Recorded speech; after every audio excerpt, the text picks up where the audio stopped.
जय हिंद फ्रेंड्स। तो आज हम करेंगे force on a current carrying conductor in magnetic field. Last time हमने किया था एक चार्ज एक मैग्नेटिक फील्ड में मूव कर रहा था। अब की बार एक करंट कैरिंग कंडक्टर एक मैग्नेटिक फील्ड में मूव करेगा। सो सपोज हमारे पास एक वायर है which have area of cross section A and length L and external magnetic field B, और हमारे पास इलेक्ट्रॉन्स उस कंडक्टर में से V D means drift velocity से मूव करते हैं। So we know F is equal to Q V cross B. If Q is minus E मतलब electron, velocity will be drift velocity and magnetic field will be magnetic field. So we also know Q is equal to N A L E from chapter current electricity. Therefore this will be N A L.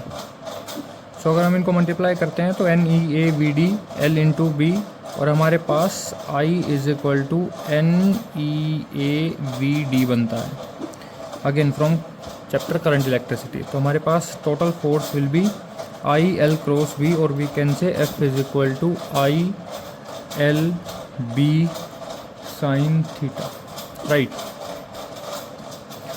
Now again if theta is zero then force will be, if theta is 0 force will be 0, and if theta is 90 degree the force will be maximum.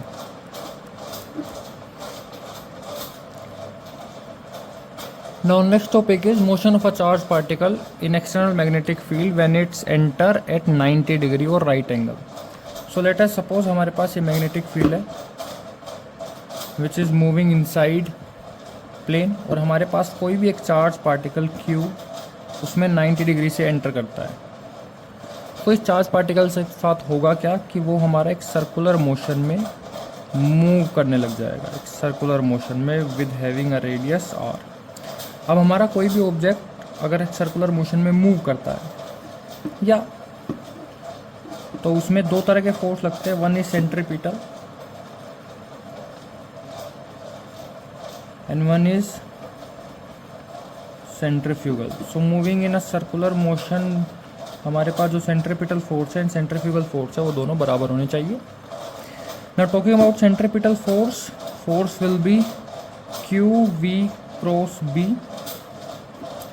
and if we have 90 degree तो हमारे पास F is equal to Q V B sin theta, and sin 90 is 1, therefore total force will be QVB.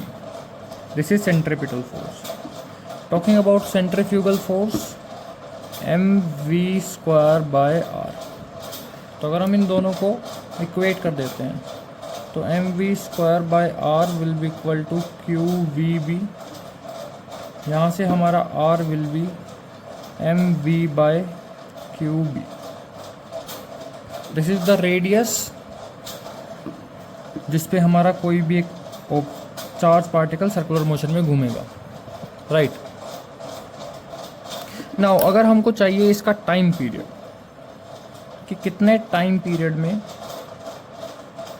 ये एक circle motion complete करेगा। So we know velocity is equal to distance displacement upon time, और अगर हम यहाँ से time निकालने की कोशिश करें so time will be distance by velocity. Now distance is 2 pi r and velocity is obviously v. so अगर हम यहाँ पे अपने r की वैल्यू पुट करेंगे जो कि यहाँ है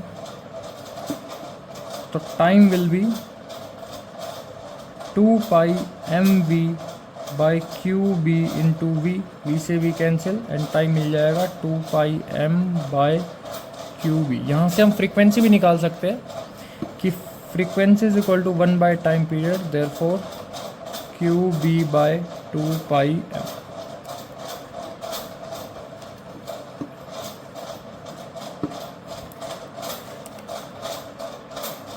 you can have screenshot also, ठीक है। गुड। नाउ अगर हमारा पार्टिकल किसी भी एंगल पे एंटर करता है किसी मैग्नेटिक फील्ड में तो हमारे पास एक सर्कुलर मोशन नहीं बनेगा बल्कि एक हेलिक्स स्ट्रक्चर बन जाएगा। हेलिक्स स्ट्रक्चर होता है आपका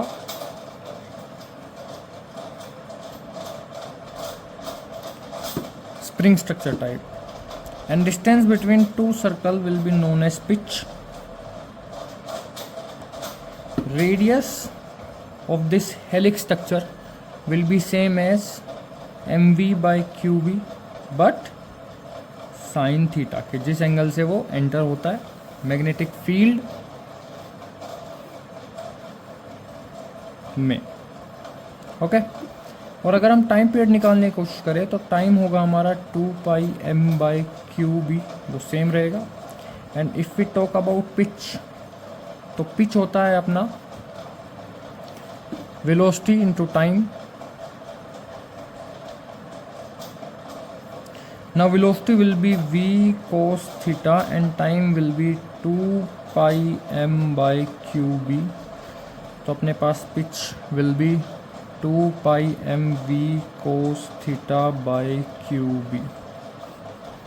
Now question is कि अपना ये velocity v cos theta कैसे आया। See, अगर अपने पास v वेक्टर ऐसे है तो this vector will be v cos theta and perpendicular vector will be v sin theta. So velocity into time period will be our pitch. I hope आपको आ गया है। तो मिलते हैं अगली वीडियो में। जय हिंद।